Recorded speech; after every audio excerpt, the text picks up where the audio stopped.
오늘 첫 번째 헤드라인 바로 한번 열어주시죠. 자, 오늘의 첫 번째 헤드라인입니다. 자, 엔터주. 그래도 우리 시장이 약세를 나타내면서도 어느 정도의 힘을 가져가는 모습이 확인이 되고 있는데요. 엔터주 힘 계속 살아갈 수 있을까요? 네, 일단은 살아갈 수 있지 않을까라고 생각을 하고 있습니다. 네. 네, 왜냐하면 오늘 시장이 상당히 시끄럽다 해도 과언이 아닐 텐데 오늘 SM, 하이브, 그리고 YG 엔터테인먼트 이런 종목군들 다 모두 빨간불을 켜고 있는 상황이고요. 얼마 전에 하락이 좀 나왔던 JYP까지도 오늘 빨간불을 켜내면서 전반적으로 시장의 시끄러운 분위기와 별개로 시장의 흐름들을 좀 역행을 한다라고 해도 과언이 아닐 정도로 강한 모습이 보여지고 있는데요. 일단 여러 가지 요인들이 있겠지만 가장 큰 이유는 지금 4월 2일 상호관세 이슈도 있고 또 오늘 우리가 자는 동안에 자동차 관련돼서 또 관세 이야기가 다시 또 한번 나왔습니다. 트럼프 행정부는 계속 말을 바꾸고 있고 그러다 보니까 시장의 피로도는 정말 크게 올라간 상황인데요. 앞으로 이게 4월 2일에 상호관세가 발효가 된다라고 해서 끝나는 게 아니기 때문에 계속해서 이 관세에 대한 리스크라든지 피로감 이런 것들이 올라가는 가운데 무풍지대라고 불리는 엔터주들은 시장 대피주의 성격으로서 굉장히 좀 강한 흐름이 나오고 있다라고 보고 있습니다. 한한령 해제에 대한 이야기도 나오고 있는 만큼 충분히 엔터주들에 대한 시세는 이어가지 않을까라고 보고 있고요. 저는 긍정적으로 엔터주들은 계속 바라보자라는 의견 드리고 싶습니다. 아무래도 엔터주 자체의 모멘텀도 시장에 있겠지만은 우리 오늘 또 관세 리스크를 맞이하고 있는 시점이잖아요. 그 와중에 관세 무풍 지역이다라는 그러한 부분들이 다시금 시장에 힘을 주는 것 같습니다. 그래서 사실 엔터주들은 완벽한 무관세다 이렇게 보는 시선도 있는데요. 오늘 엔터주들의 주요 주가들의 흐름들도 한번 체크를 해봐야 될 것 같고요. 사실 이제 엔터 4사가 최근에 좀 기대감이 있다라는 내용들도 시장에 나오고 있는데 그 기대 배경들이 무엇인지도 한번 짚어보겠습니다. 네, 결국에는 엔터주들의 힘은 살아있는 부분은 이제 관세에 대한 부분도 있기도 하지만 우리가 지금 이야기 계속하는 부분들이 뭐 BTS 귀환 그리고 블랙핑크 귀환인데요. 이번에 제니도 신곡을 발표를 하면서 굉장히 적극적인 움직임 여기저기 예능도 많이 나오고 또 유튜브 출연도 하면서 이제 완전체가 나오기 전에 물론 개인의 솔로 활동을 위한 활동이긴 하지만 결국 노출이 많이 되다 보면 이게 결국 이연적으로 또 완전체가 컴백을 했을 때 더 효과를 발휘할 수 있다라고 보고 있는데 제니의 이런 개별 활동에 대한 노출도도 굉장히 빈번한 상황이고 또 BTS 귀환에 앞서서 제이홉이 월드 투어를 또 개시를 합니다. 그래서 BTS 완전체에 대한 기대감도 여전히 살아있는 가운데 이번에 이제 2025년 기점으로 해서 신인 그룹들, 뭐 하이브 쪽에서도 그렇고 SM도 그렇고 외국 쪽 그룹들, 뭐 라틴 쪽 그리고 일본, 우리나라 특히 하이브 같은 경우에 보이 그룹의 또 새로운 신인 모멘텀을 가지고 있다 보니까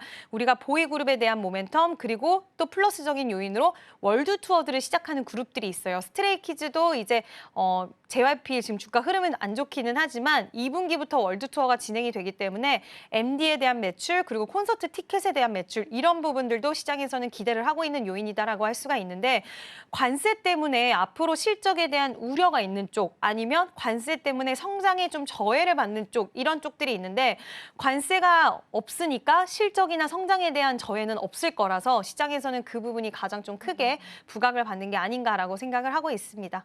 네, 개별적인 기업들이 가지고 있는 모멘텀도 있지만 관세에 관한 리스크가 없다라는 부분들도 호재 뉴스로 부각을 받는 것 같습니다. 자, 그런데 그럼에도 불구하고 최근에 뭐 JYP라든지 또 YG에 관해서도 엇갈린 전망들이 좀 나오고 있어요. 우리가 뭐 일전에는 JYP가 좀 굉장히 강한 전망들이 많이 나왔었는데 또 엔터사들마다의 전망들이 조금 다른 것 같아요. 특히나 이제 증권가에서도 좀 상반된 의견들을 내세우고 있는데 우리가 4대 엔터주다라고 하죠. 엔터주 4사 같은 경우에는 각각의 전망치들이 좀 어떨까요, 대표님? 정말 신기하게 예전에는 우리가 엔터라고 하면 JYP가 대장이다라고 항상 얘기를 했었어요. 근데 그 이후에는 JYP 같은 경우에는 실적이 엔터주들 다 안 나올 때 혼자 그래도 좀 잘하는 모습을 보여줬는데 이번에 시장의 예상치를 하회를 하면서 실적이라는 키워드에 좀 벗어나는 모습을 보여줬습니다. 거기에 플러스적인 요인으로 다른 이제 회사들은 새로운 IP, 새로운 신입 그룹에 대한 그런 모멘텀들이 탄탄하게 있는데 이번 JYP 같은 경우에도 키플립이라는 그룹이 나오긴 했지만 시장에서 크게 여성 걸그룹들에 비해서는 주목도가 그렇게 높진 않았던 것 같아요. 그리고 트와이스와 스트레이키즈의 재계약 이슈가 있다라고 합니다. 보통 이제 인기가 많은 가운데 재계약을 하게 되면 회사 입장에서는 그 그룹의 이야기를 들어줄 수밖에 없고 끌려갈 수밖에 없다 보니까 재계약의 조건 자체가 회사 쪽에 좀 불리한 계약 조건이 될 수 있기 때문에 아무리 그들이 수익을 잘 가져온다 하더라도 이런 분배적인 부분에서 좀 안 좋을 수 있다. 그리고 워낙 그 두 기업이 JYP 자체를 끌고 가다 보니까 이런 IP의 다양함이 없다라는 게 시장에서는 JYP를 바라보는 시선이고 오늘 엔터주들이 잘 가는 가운데 JYP가 가장 좀 약하게 움직이는 요소가 아닐까라고 보고 있고요. 하이브 같은 경우에 그리고 YG 같은 경우엔 결국에는 메가 IP, 뭐 블랙핑크, BTS에 대한 귀한 관련돼서 기대감적인 요소들이 충분히 살아있다라고 볼 수가 있을 것 같고 또 하이브는 이번에 뉴진스가 또 활동에 대한 또 부분들이 제약을 받는다라는 소식이 들리면서 오히려 하이브는 반사 이익 쪽으로 굉장히 좀 이런 불확실성의 제거 요인으로 작용이 되면서 시세가 좀 강하게 이어가는 모습이 나와줬고 하이브도 그렇고 YG도 그렇고 뭐 신인 걸그룹에 대한 신인 보이 그룹에 대한 모멘텀 이런 부분들이 존재를 하고요. SM 같은 경우에는 우리가 예전부터 인기 많았던 동방신기 뭐 이런 그룹들이 아직도 활발하게 활동을 많이 하고 있어요. 소녀시대, 뭐 태연 이런 그룹들조차도 아주 활발하게 활동을 하고 있다 보니까 정말 많은 저연차부터 고연차들의 가수들이 너무 많다 보니 만약에 중국의 빗장이 풀리게 되면 활동할 수 있는 파이와 활동할 수 있는 활동력 자체가 워낙 크다 보니까 이게 다른 회사들보다 수익을 빨리 거둬들일 수 있다라는 그런 강점을 가지고 있다라는 부분인데요.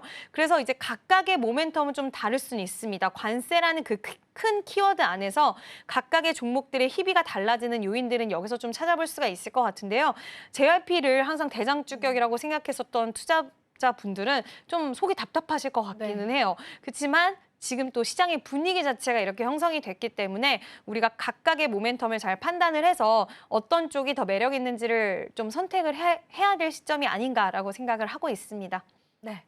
엔터주 같은 경우에는 우리가 또 문화 교류에 관한 모멘텀들도 가지고 있습니다. 저희가 지난 주말이었죠. 한중일 장관 회담이 좀 이루어지기도 했었는데 이때 아마 투자자분들께서는 한알령 해제에 관해서도 좀 기대를 하셨을 것 같습니다. 하지만 그 문화 교류보다는 사실 이제 정치 리스크에 관한 이야기들이 좀 가장 많은 비중을 차지하긴 했었어요. 근데 그럼에도 불구하고 후속 기사를 찾아보면은 외교부 장관의 이제 국내 방한 일정이 이제 잡힐 수 있다. 그런 기대감들이 좀 모아지는 것 같고요. 사실 만약에 이제 한알령이 해제가 된다라고 했을 때 우리가 사실 이런 기대감을 시장에서 계속 안고 있기는 합니다. 근데 만약에 그게 현실화되었을 때 그 기대감 때문에 시장이 더 오를 것인지 아니면 이제 세론처럼 그 기대감 때문에 하락을 할 것인지 그 두 가지 선택지가 있다면 어떻게 보실까요? 저는 일단 세론으로 작용되지는 않을 거라고 보고 있는 이유가 일단 시장에서는 물론 일시적으로는 세론으로 작용할 수는 있을 것 같아요. 근데 이게 결국에는 수익성적인 측면이라든지 만약에 콘서트를 하는데 예매율이 엄청 높다 뭐 이런 소식들이 나오면 추가적인 모멘텀으로 작용이 되고 또 그게 숫자로 찍히는 시기까지 연결이 된다라고 했을 때는 시장에서 그냥 단기적으로 볼 재료는 아닌 것 같고요. 이게 또 우리가 세론으로 작용할 수 있다라는 말도 되게 애매모호한 게 한알령 이거 해제다라는 이야기가 딱 나온다라고 한다면 그날을 기점으로 우리가 세론을 작용하겠지만 애매모호하거든요, 지금. 네. 엔터사, 중국의 엔터사가 이제 한국에 온다라는 이야기? 그럼 어떻게 보면 이것도 세론일 수 있나라고 생각할 수는 있겠지만 이게 완전 빗장이 풀리는 건가라는 또 의문이 있으면서 시장에서는 기대가 계속 이어지고 있고요.